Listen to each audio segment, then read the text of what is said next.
You ready? Yep.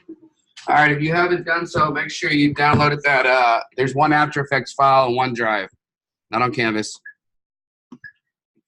Please put up your mobile devices. Sorry, Sleep. You with the camera, she took me by surprise. All right.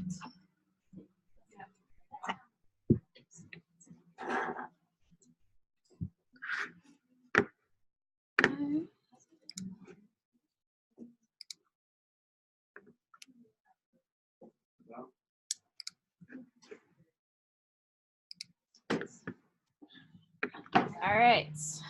Hey guys. So we're gonna continue with looking at After Effects. Before I get started, does anybody have any questions from anything that we covered on Tuesday that you want me to kind of clarify? We'll be kind of building off of some of the things that I talked about then. So hopefully some of the stuff may become a little clearer. If not, we'll get there. All right. So I wanted to get you guys into some text editing so you can start playing around with kind of the bottom thirds and title sequences and how that integrates with Premiere Pro. And so there's some resources online where you can actually find some After Effects templates for bottom thirds or some title animations that may not be the best, but they're a good starting point and also a great tool to learn how After Effects works, because you can deconstruct them and see how they were created, and through that kind of learn how the program works. So I went ahead and downloaded a really, really simple one. It's crap. Don't use it, at least not in its current form, because it's like random, like if you guys, we'll test it. It looks weird. It's yellow and green, and it's just fun. So it's actually got several different lower third options in this file. So this is the first one. There's a second one, and skip on to third. And so this is kind of giving you different options of things to do. We're going to play around with just the first one. If you guys remember on Tuesday, we talked about pre-comps and how you're able to kind of stack things using pre-comps. This is using pre-comps on a couple different levels. So if you guys have opened up the file, and you'll have to click OK on a few things because there's a file missing because there's music with it. I didn't send you guys the music because we're not going to use it. And it'll have to convert to whatever version of After Effects you have working on your computer right now. So if you click yes through all those things, it should open up, and it should look like this. Is everybody here? For those that are following along with this? Cool. If you see over here in the bottom left, you've got all of these options, and there's a lot of different files. We're going to be working with the final lower thirds one. So if we double click that, we'll open up the pre-comp to its next layer. And you'll see that now we're just looking at this first lower thirds, and that's it. There's nothing else. So we're simplifying. But you'll also notice there's nothing here that's telling me how all that animation is happening. There is another layer that's hidden on another pre-comp. This is a pre-comp of other things. And so if we double click that, we dig down into another layer. And this is where you're going to start seeing how we're building this. You also notice that it's opened up bigger than what it was in the previous pre-comp. So we go back to that one, final lower thirds one. Let's see what they did to translate what you saw just now to what you see here. If you look down, you'll notice the scale is no longer at 100%. It's been pushed down to about 40%. And they've moved the position. And so they were able to apply all of those elements to the pre-comp file. So all the animation that happens is moved and everything stays together. Cool. All right. We'll try to go through this slow because it can get a little complicated. I know normally you kind of just listens through and then look later on the video, but please stop me if there's something that you guys aren't quite understanding so I can slow down a little bit because I just power through. All right. Let's see what we got here. And this is going to be fun because it's really small on this laptop. So I'm going to have, yeah. All right.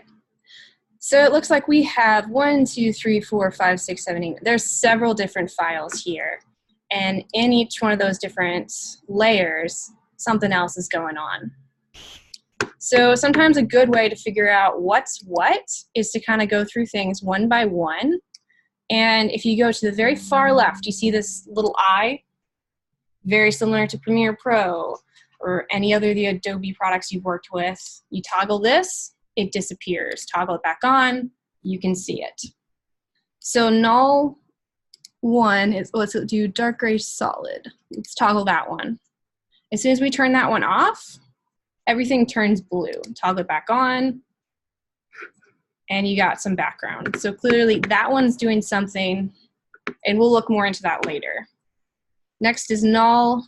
And we know that a null layer isn't going to be visible anyways. It's just going to be applying attributes. You're not going to be visible. Next one is light gray solid. Let's see what that is. That is that little line that is leading some of the animation. That looks white to me, but they're calling it light gray solid. And then the next one, the next layer isn't turned on. But if we turn it on, let's see what it's doing. So that is actually a gray box that's right over top of where the text is. Good things to know. We'll come back to that. And looks like now we finally reached our text layer. All that text is one layer. It's not split into two between the upper text and the lower text. Looks like it's all just one layer. And then these bottom 4 looks like they're all different solids based on all the colors that you see in that animation. So each one of those is a separate color.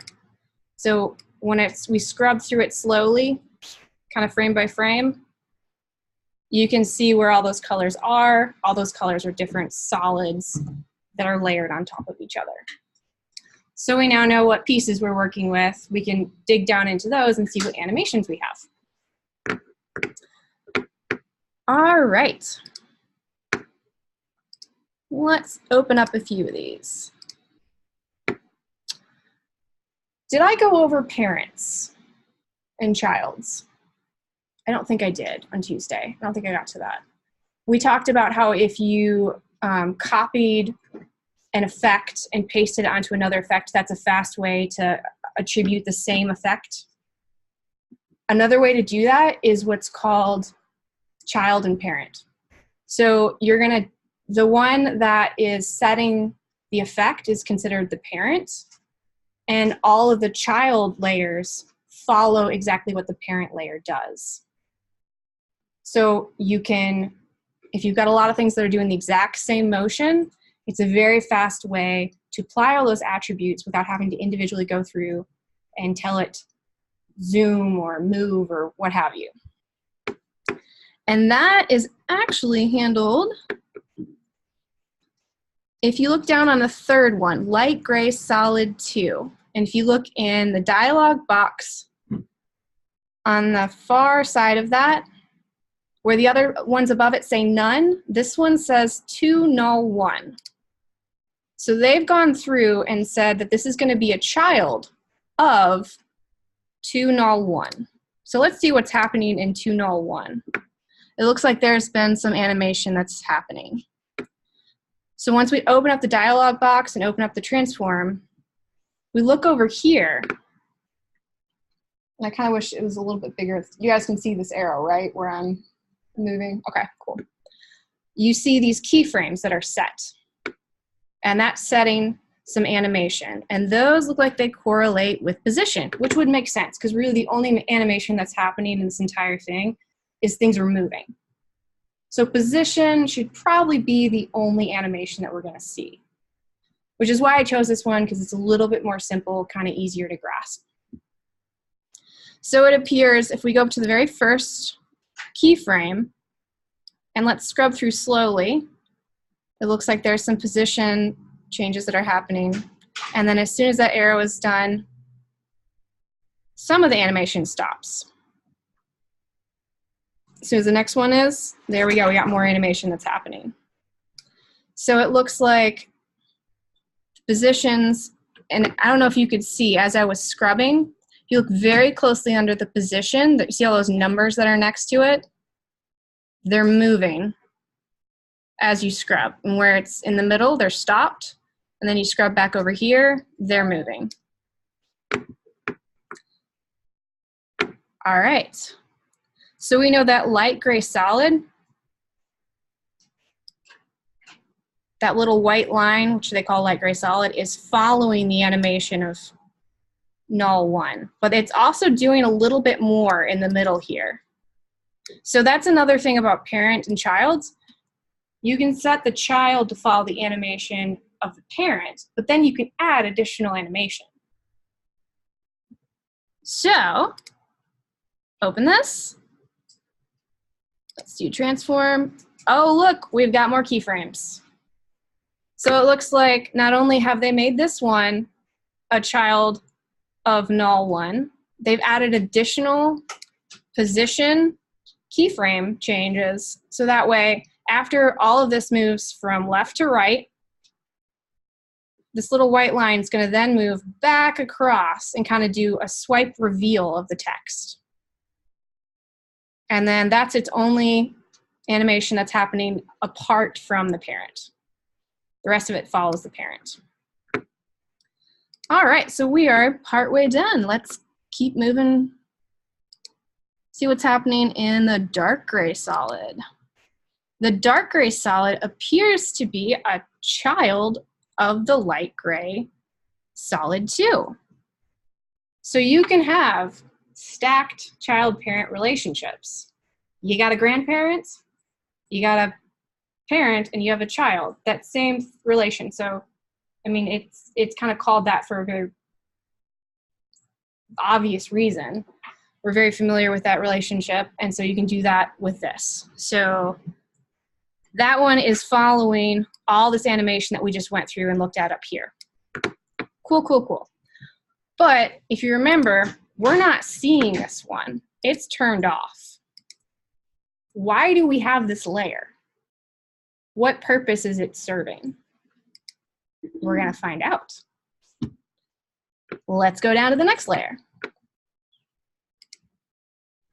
It's a little tedious, guys, I know, but it's kind of cool when you put all the pieces together. All right, our next layer is text 1. We see that if we turn it on and off, we got text 1. Right now, it is not a child of anything. Let's look under transform. I see no keyframes. It's under effects. There's no keyframes. So this animation reveal that's happening, it's happening for another reason. It's not happening because you set keyframes within that text file. So we have to figure out where it is. If you see that dialog box just to the left of the parent-child dialog box, it says alpha. This is because, if you guys remember, toward the end of yesterday, we talked about track mats, where if you want to do a mat that is not going to necessarily be attached to the file, you can do a track mat on top of it, where you can apply the animation, create an alpha mat under it, and then it'll flow through, but it'll stay right where it wants to. This is what they're using here. So text 1 is an alpha mat for a dark gray solid. Dark gray solid is considered the track. So all the animation for the dark gray solid it's the reveal of the text. Does that make sense? So because dark gray solid exists and it's following the animation of light gray 1, which is following the animation of null 1, we have this nice little reveal of text. Cool. All right. It also has a drop shadow, but that's pretty simple. You guys can find that. Now, let's go down to our solids. Each of our solids, see what they're doing. Looks like solid 1 is a child of null 1. So it's following that animation. But that's because it's the only one that's right with it. It looks like since the other two are like slightly behind rather than making them childs, it looks like they have done the animation effect, put the keyframes right in with that particular layer. All right, now we understand how the animation works. That's something you can then dig into, build your own, start applying some of those things, or you can retrofit this one to kind of do what you want it to do. So the colors are hideous. They're just hideous. But the basic animation isn't that bad. So let's just go through and change this guy a little bit to make it work for our needs. Let's just start at the very bottom layer, solid 1. Let's open up effects. It looks like it's got a fill effect. And it's this hideous light blue color.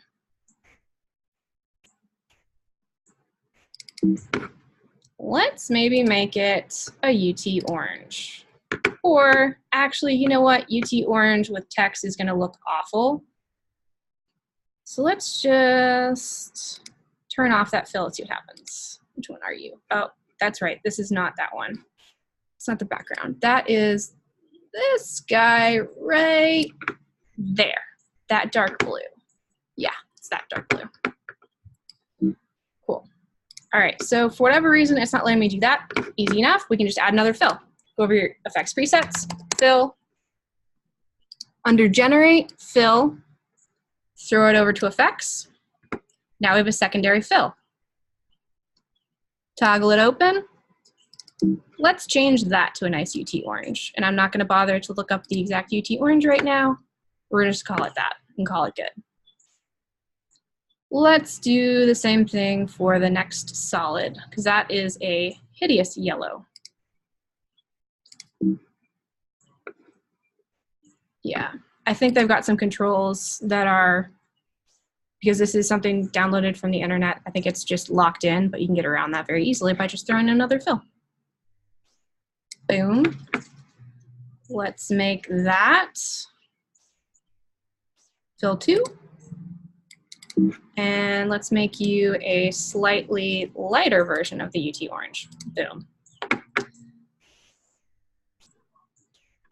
And then our third solid, open up effects. Just go ahead and start throwing this fill over here. Fill 2. And then let's make that, just for the hell of it, white. Okay. Close you. And our final solid. Just because I'm curious what color is the base, I'm going to turn off this fill.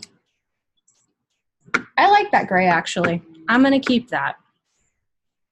So you can change this to be whatever you want. Let's see how that looks. That's actually not a half bad animation. I could spend some time and make them better colors, but for the sake of argument, let's leave that there.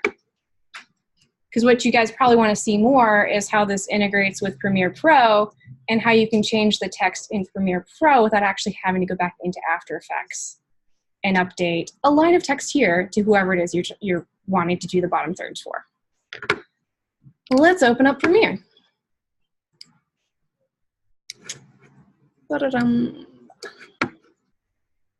First of all, probably should save this as a file so I know what it's called because I don't remember what this one is called. So let's call this class lower thirds. And rather than my downloads file, I'm gonna throw it on my desktop so it's easier to find. Boom.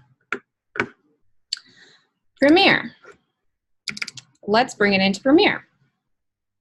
So I'm on desktop, class lower thirds. Let's bring that in. And this is where you're gonna see, you're gonna have to bring in, you choose which pre-comp you wanna bring in. So it's gonna start with the main folder, and we're gonna have to open it up and start finding where that final comp is that we wanna use. So they've done a great job of naming these. So we wanna look under the file, final comp, and under shots, because the final edit will include all those 4 different lower thirds, the weird one, and then like the text in the middle. All of the ones I have. We were using final lower third 1.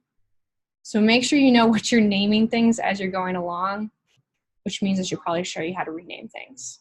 That would probably help. Regardless, final lower third 1. Okay, bring that in. All right, so let's throw this over an interview and see how this looks. Of opportunity. Let's talk about it. And I talk about their inheritance of natural Not a bad And lower we're- third. Not spectacular, but not bad. But how do we make it say that this is Jerry Marr that's speaking? Double click it, brings it up into your edit box over here. And if you look at the top, you've got a header that says effects control. Open that. That brings up 2 more down here. And it's going to default kind of to where your motion, opacity, and time mapping are. But if you see just to the left of that, there's master, final, lower thirds, 1, yada, yada, yada. This opens up a nice little tool that is new to CC. It wasn't in previous versions, but it's a great thing for the integration between the 2 programs. You now have the capability to just go in here and say, hey, this is Jerry Marr. She is Herbert College of Agriculture alum. And I have errant uppercase, but that's okay. So once I've typed that in, I'm just gonna click over here and see, oh, would you look at that? It's updated. So nice, right? Yeah. So that's pretty cool. Since we, yeah. Sorry. So you said that you downloaded these from the internet. Are there resources where you can just go in and download? Yes, but be very careful. I was just wondering. Yeah, no. One probably good rule of thumb is if you find a site that offers a lot of After Effects templates and things like that, find one that offers paid version of ones as well as free options, because then there's at least some, like, they're getting money for this and they're offering the free ones just to kind of get you hooked, not giving you free ones to give you a virus, theoretically. So it's kind of always a toss-up. I use Motion Array. I've had success in the past with Motion Array. They have very, very few free ones. You'll notice the free ones are really crappy, and they've got some really nice paid versions.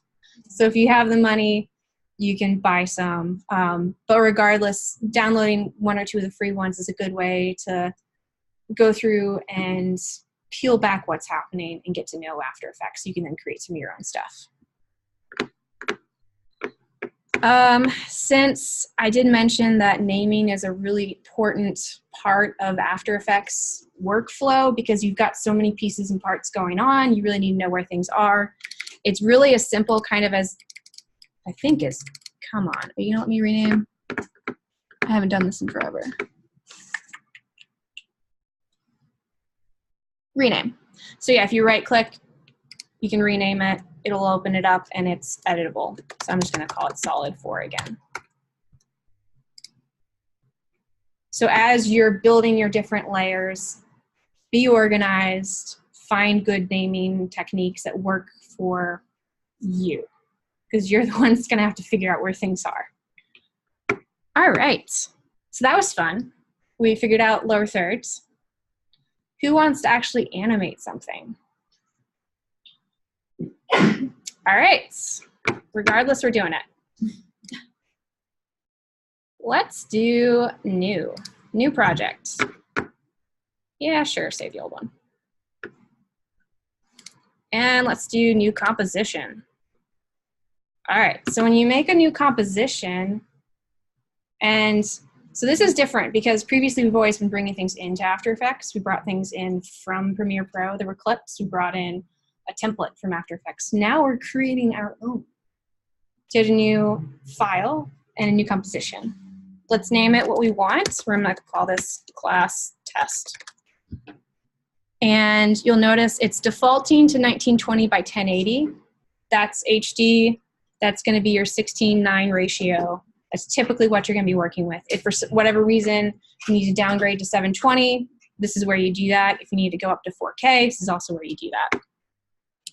We're working with a frame rate of 23.976. That's 24 frames per second. I'm not sure what you guys are shooting in, but cinematic is typically 24 frames per second. Broadcast is considered usually 30 frames per second. You guys are in 30. Okay. I typically always work in 24, but this is where then you can probably just use the drop-down box. You can get the ones that are typical. 29.97 is essentially 30. So you would choose that one. Full resolution. And then, like I talked about before, we're dealing with a very finite composition space compared to the infinite timeline in Premiere Pro. You also need to set your duration, how long you want. You can go back in and change it, but when you're setting up a new composition, you do need to give it some parameters. So I'm making this set at 5 seconds because we're going to do just a very simple animation. And the shorter it is, the faster the render will be. We don't have to sit here waiting for things to load. And it's just got a background color of black. So cool. I'm going to call that good. All right. So we have our file. Let's make a bouncing ball. Simple. Easy to do. Let's go up to our toolbox and grab the ellipse tool. This is the exact same tool that before, when we had clicked in a video file, we'd be creating a mask with. But we don't have any files in there. We have nothing highlighted. So this will actually create a new shape layer. You don't really need to throw down here that you're going to create a new shape layer. Just going in here and building your shape. All of a sudden, whoa, you got shape layer 1. So if you guys want, let's make your little bouncy ball. Start with just a ball. And cool, it's just sitting there because we haven't told it to do anything yet. But we want to make it bounce. And that's a pretty easy animation. All right, so this is where we talked about keyframes. To make something bounce, what animation or what, so under transform, we've got anchor point, position, scale, rotation, opacity. Which of these do you think we're going to be using to make it bounce? How do you get that drop down menu? I don't have that on mine. Right here. Yes. So it should be a little arrow next to one. Is it not showing up? Well, I have that, but it doesn't have as many options as yours. It just says components and transform. So next to them, there's another little arrow. You got to remember After Effects, everything is like, and you can keep diving down. As soon as, like if there's an arrow next to it, there's more stuff to dive down. So like next to that, it's got ellipse 1, and whoa, we can make this as big as we want, but that's just confusing. So we're going to close those. We're looking under transform. Under transform, you see that now? Cool. Yeah, it gets confusing, I know. So yeah, anchor point, position, scale, rotation, opacity. Which of these do you think we're going to be using? I'll give you a hint. We used it before in the title. Close. What positions? I heard it. Someone say it. Yes. Yes, we're using position. Thank you. Because we're going to move it from one place to the other. All right, so let's just create a keyframe. If you see next to position, there's this little thing. Kind of looks like a bomb, but it also could also be like a stopwatch. It's supposed to be the stopwatch. So you're gonna click that stopwatch right there, and it created a keyframe, which is this little diamond thing right here. Boom, you got a keyframe.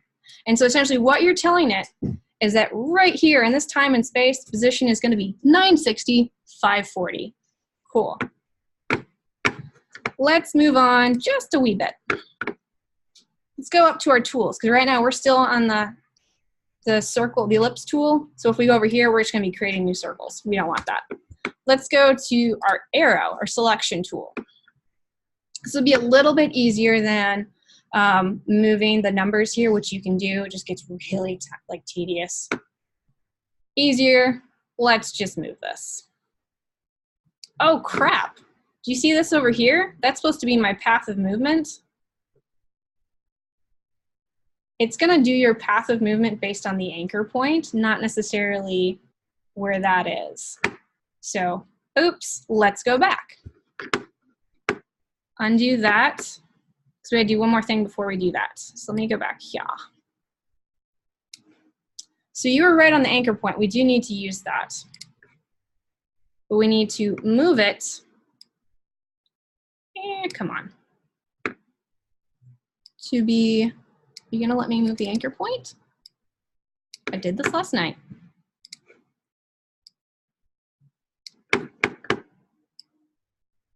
There we go. Let's align our anchor point with the center of the circle. Would you have to do that way and would it move both at the same time? So that when you created that new layer, it's using the entire thing in that layer, and so it's choosing the very center of the entire scene as the anchor point, even though you've made the circle over here. We're wanting to tell it then that no, we want the anchor to be in the center of the circle. So we're having to do that manually, and so I'm using it by scrubbing the numbers on anchor point, because otherwise if we move it, it's viewing us as moving the entire layer, and it's viewing the entire thing as the layer. And so the anchor point and the circle are gonna move together. Does that make sense? How do you scrub the numbers? So with that, literally, I went down, I opened it, I saw anchor point, and there's numbers next to it. These correlate to pixel spaces. And so I'm moving that, I saw moving it to the right versus the left, whichever one's moving my circle closer to the anchor point. And just, it's literally just holding down the number and moving your mouse other directions. Another option is you can go in here and start guesstimating numbers. That gets real fun real fast. I don't recommend unless you know what you want. All right, so I'm gonna actually go in a little bit closer to the circle. And so how I did that, because I'm trying to zoom in so I make sure I have an anchor point right in the center, is I scrolled in. I've got a magic mouse, but if you've got, you know, like the zoom with your trackpad, that works too. Or you can just use this view to get things closer in, 100%, 50, etc. There's a ton of different ways. This hand tool lets you maneuver around the space where you're viewing. Okay, so let's move this slightly to get this in the center. Close. Very, very close. So another way to avoid this is to make your animation in the very center. But I wanted to do that off to the side so you guys didn't get into this building something and all of a sudden like, why is it doing these really screwy things? Why is it doing the animation way over here when I wanted it to be over here? This is why the anchor point is important. Cool, that's in the center. Let's go back to fit and view.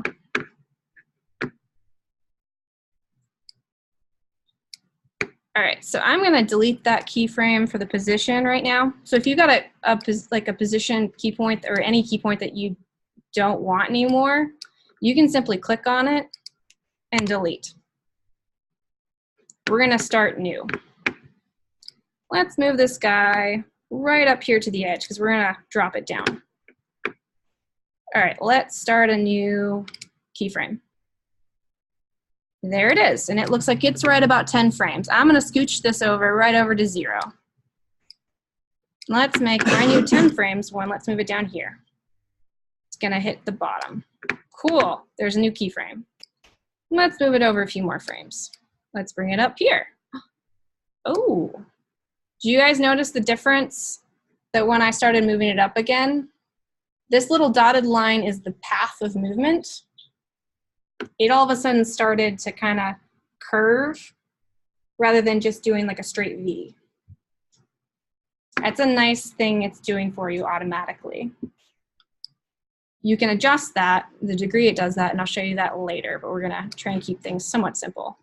So if you just kind of keep moving along your timeline every few frames or so, moving your animation in a bounce-like pattern, it's kind of have it bounces just slightly less each time.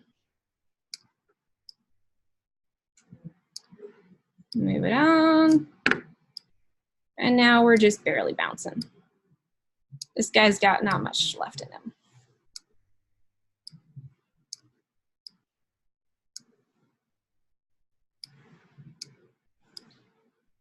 Cool. So now you've got all these keyframes set. Let's see what we just did. Boom, you guys just made your first animation. Cool.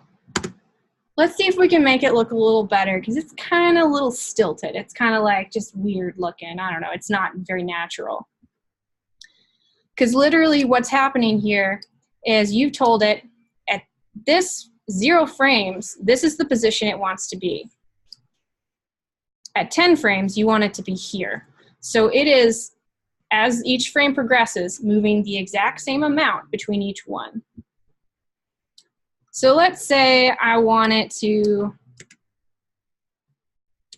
kind of fall faster than it goes back up. So I'm going to move this one a little bit closer so it takes less time for it to fall. And all of a sudden it does that. Maybe I'll go back here and move these guys as well, just slightly.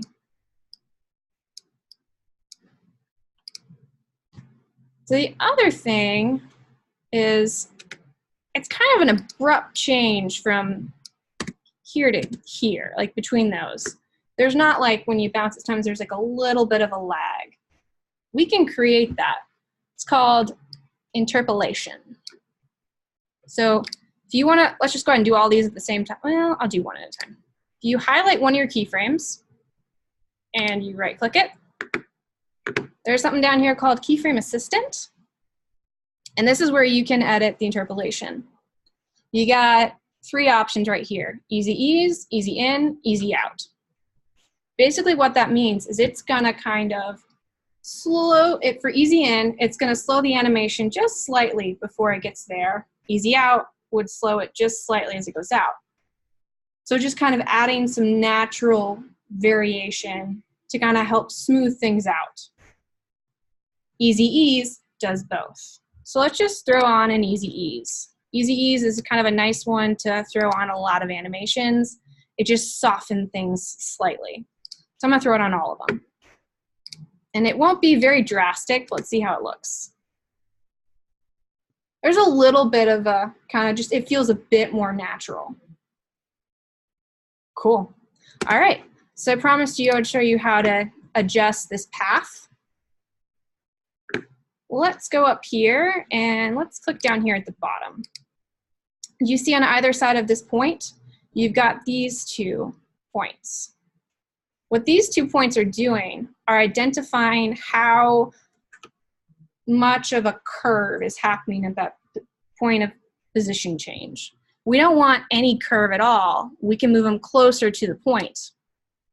And all of a sudden, we have that V, very hard movement.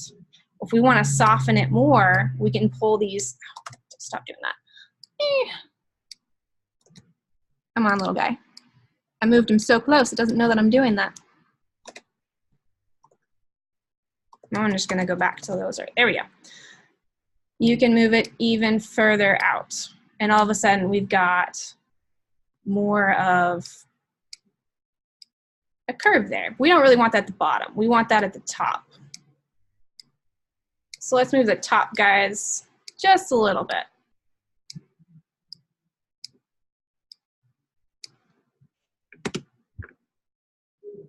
And we've got even more just of a natural bounce to our ball.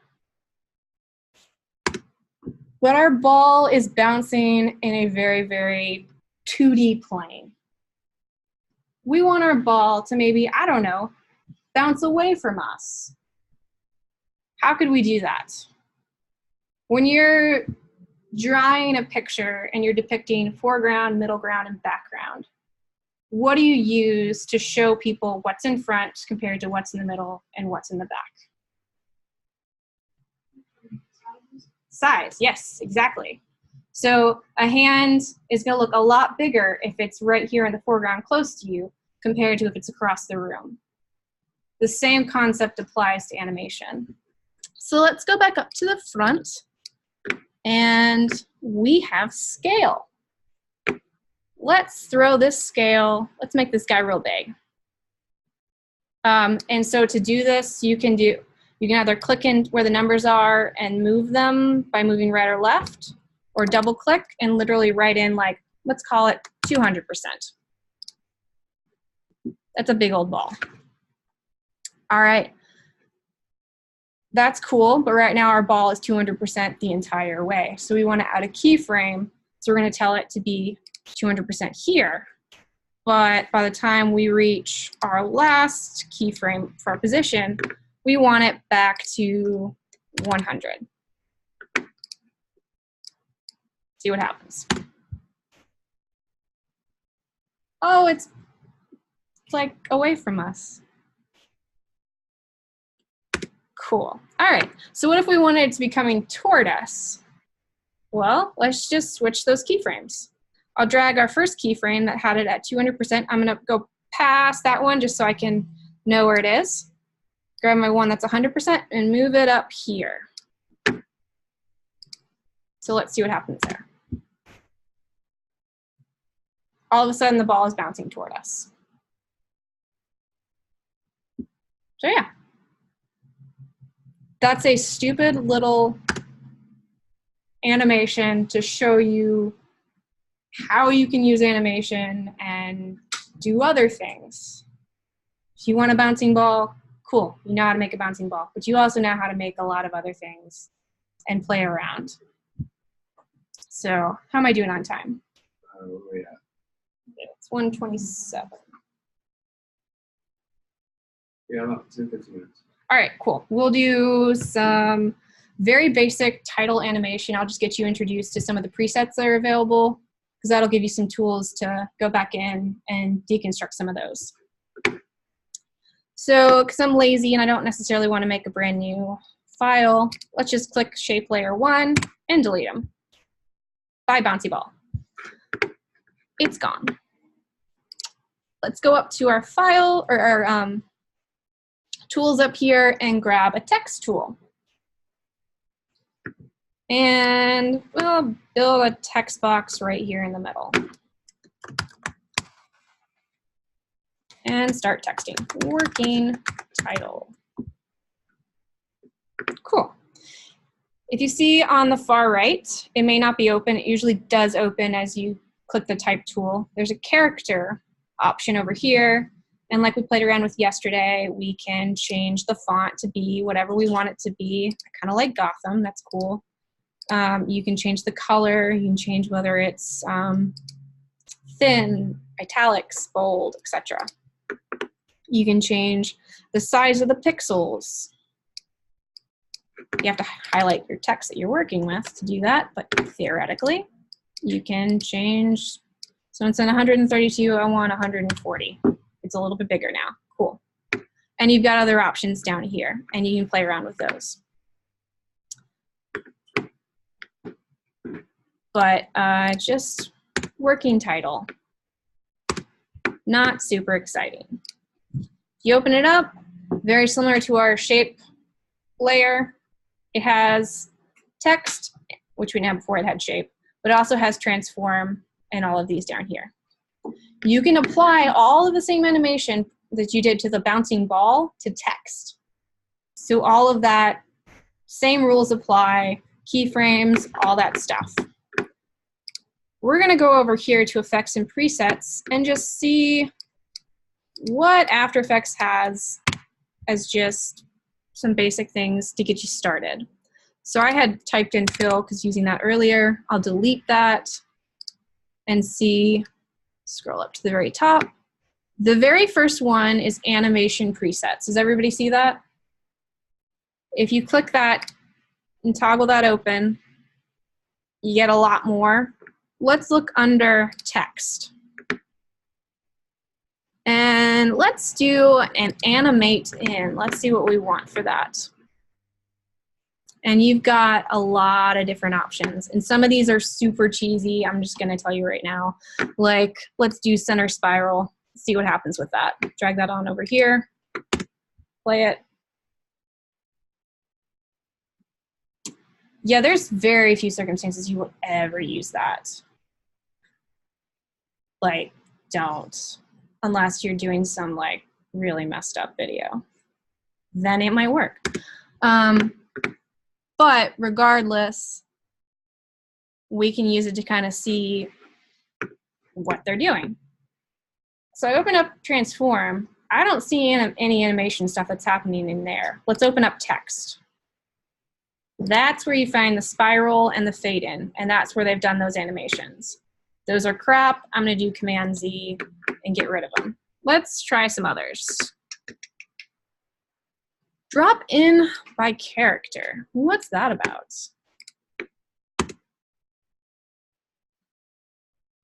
Not bad. Not great, but not bad.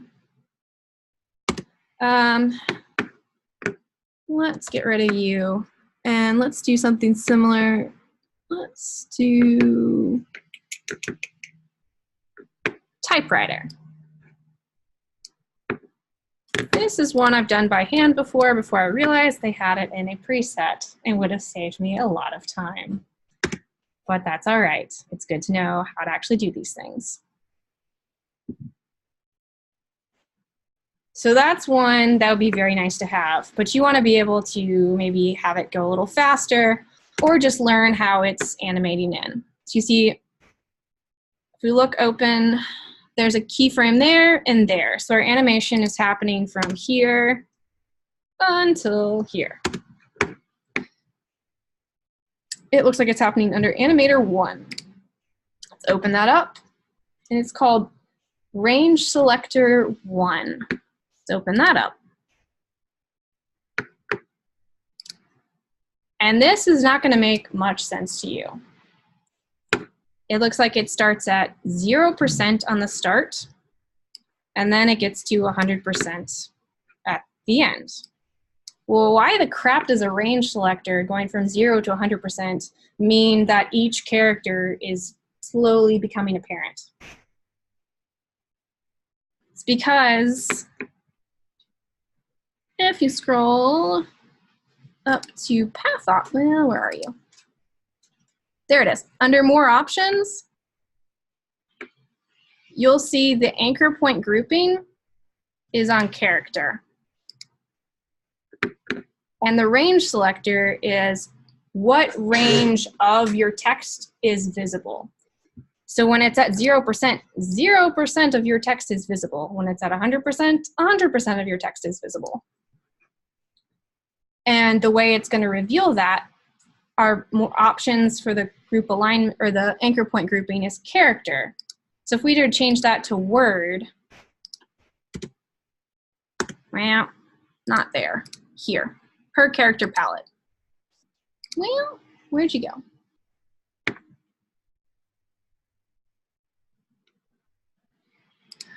There we go. Sorry, guys. It's in multiple places. It's under advanced, under range selector, based on characters, change it to words. That's where it is. Did I say this is confusing and complicated? Because it is. All of a sudden, it changes by words. Could be line. you have only one line. So literally it's, there it is.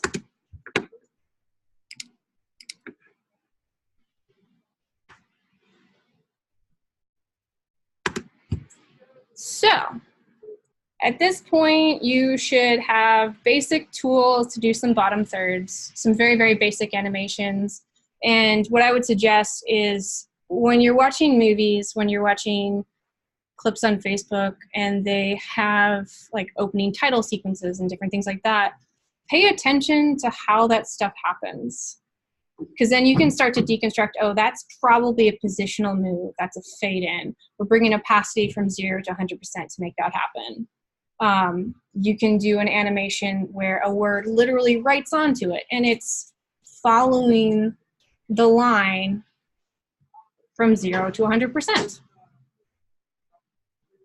You have all the tools in here. It's just a matter of finding where they are, figuring out what they do. And yeah. So do you guys have any specific questions or things you're wondering about? Or are you entirely bored out of your mind? Pro, whenever, like, Yep. whenever I have videos that have for Yep. different people, do you still save that one and then change the text or have that on there? That's a good point because if you were to, okay, so this is Jerry Marr. Right. It's this one right here. If I were to throw it over here and it's no longer Jerry, it would say this is Bob. It's still Jerry, but whoa. Okay. If I were going to effects and over here and change this to Bob. Cool, that changed to Bob, but Jerry over here is now Bob. So what you can do is a simple duplication of this file in Premiere. So you're still only one After Effects file, but it's being duplicated. And each duplication, we can put a new name to it. So that's a very good point. Thank you for asking that. I think that's something we covered in Premiere Pro with, I think, some other title. I think Yeah. we did the animation one. Okay. We all created that and made that into, I think, a master title or something. We had that animation on it. When we added that master title on it, it created that box, but in order to use it again, same thing, you have to duplicate it. If not, it would change it because it still works from the same. Yep. Any other questions? How are we doing on time? You good? You got about 9 minutes if you want to use it. Okay. Do you guys want to learn about rotoscoping? Do you know what We'd that love is? Yay! Cool.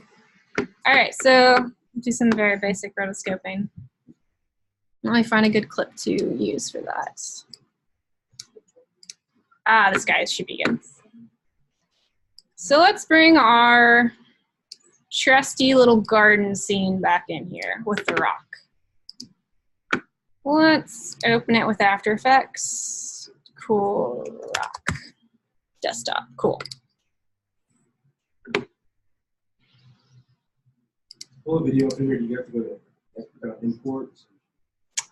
So I'm using the dynamic link right now from Premiere Pro. So I'm in Premiere Pro, and this is probably a better workflow because most of the things you're going to be doing, you're wanting it to live within your working timeline in Premiere Pro.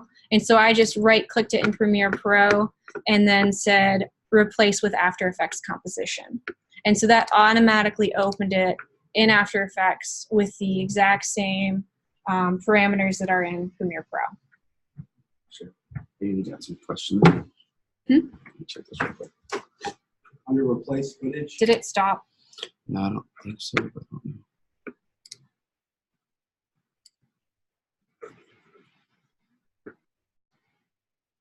Go ahead and ask your question. Is it under replace footage? Replace footage with After Effects composition. Did you see that? It just has the replace footage.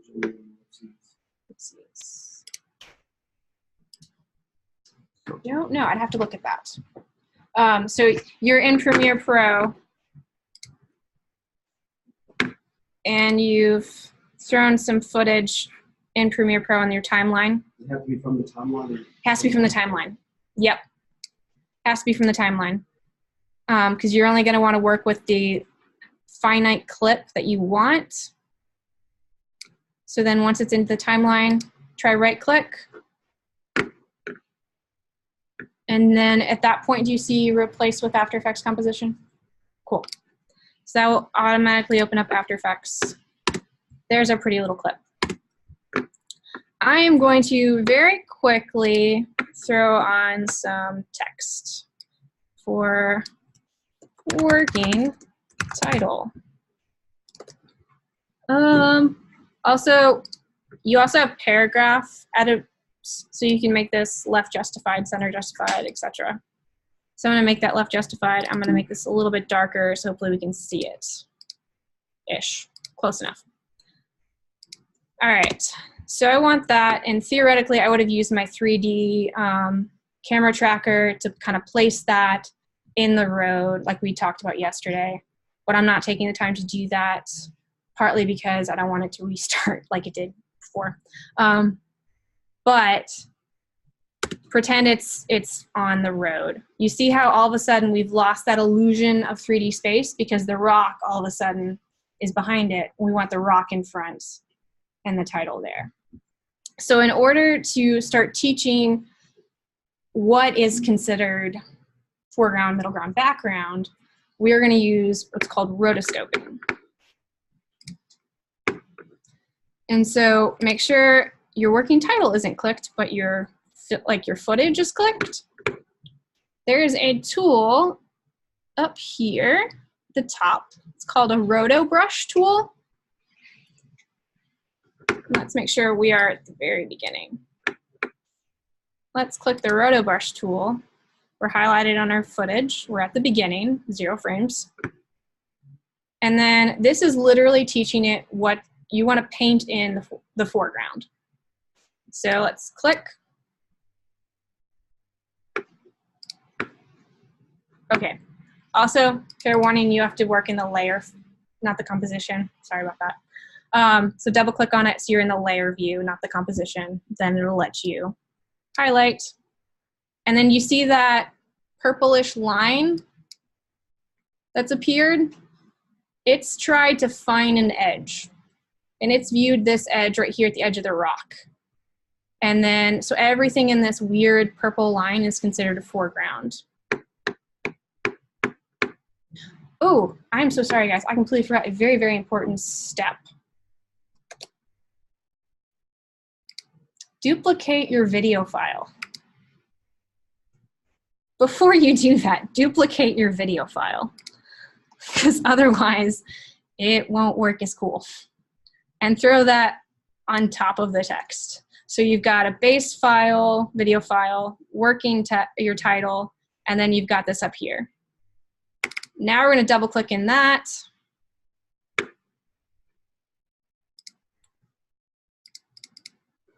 Find a composition, cool.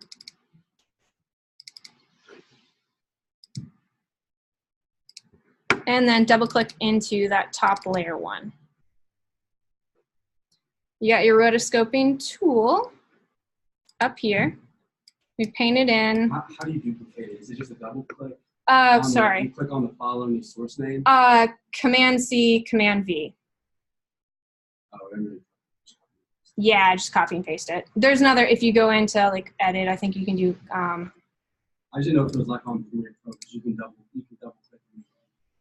Oh, you know, I don't know. There's another option at some point where you can duplicate layer. There it is. It's under Edit, Duplicate. I just use the short key, Command Copy, Command Paste.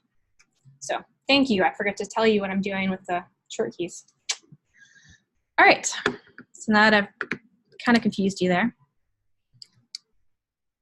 To review, footage, text, footage. And we're working in the layer view of the top footage. Painted this in. Now we're going to advance slightly forward, frame by frame, kind of. And you see that it's following, that little purple line is following the edge of the rock. It's doing a really good job because this is a pretty definite, oh, and it lost it. So let's go back to that point right where it lost it, right there. Let's teach it again. This is foreground. And keep moving. So this is a good example because it's a very definitive line, the edge of the rock. If you try to use this tool with other things, it can get very confused easily, but still, even with that, there's points. Whoop, it lost it right there. Let's tell it that's foreground again, and I want this in there too. If you guys have used the magic wand tool in Photoshop at all for a selector, this is very similar.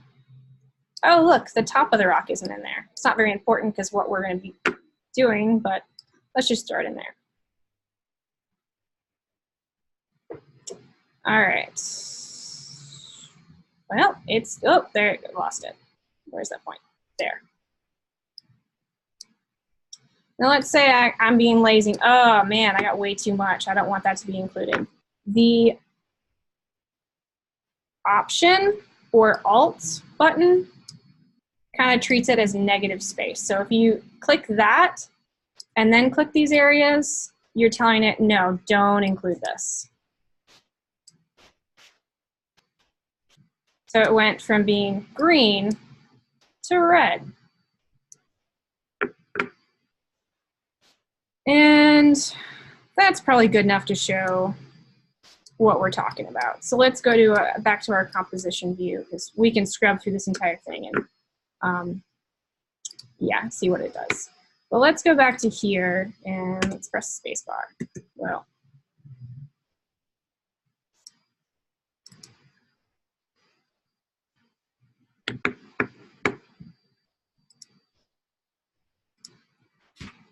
there we go.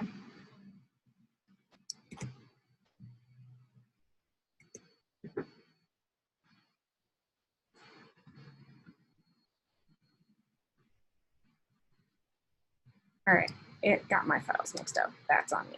Let's throw those down there.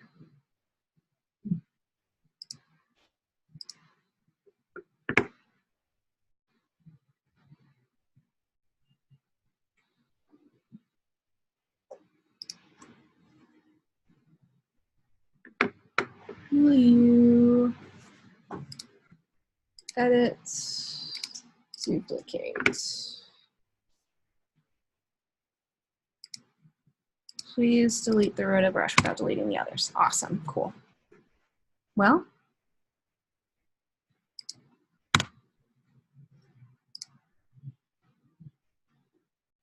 let me throw that in there again.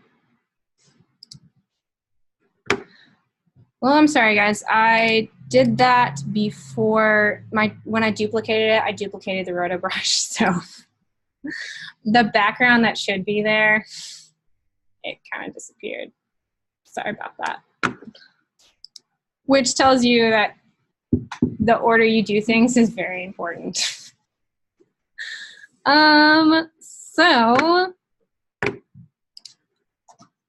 I'm gonna throw you in again.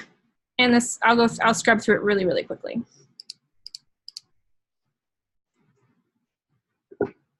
Boom. I'm gonna start with duplicating you. Edit, duplicate. Then I'm gonna add my text.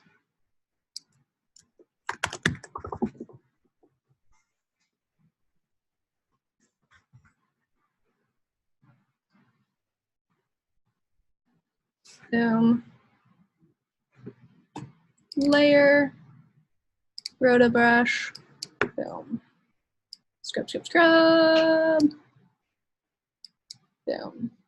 Scrub, scrub, scrub. Okay, that's gonna sound great on the recorded version. All right, good enough. Oh, there we go, guys. I'm not crazy. And then where it went, it dropped off. That's where the rotoscoping tool further along on the layer lost where the background was, or the foreground. And so that's how you rotoscope. Thank you, guys. All right, let's take this back. Put up your computer, take out your syllabus. We're not done yet. Sorry.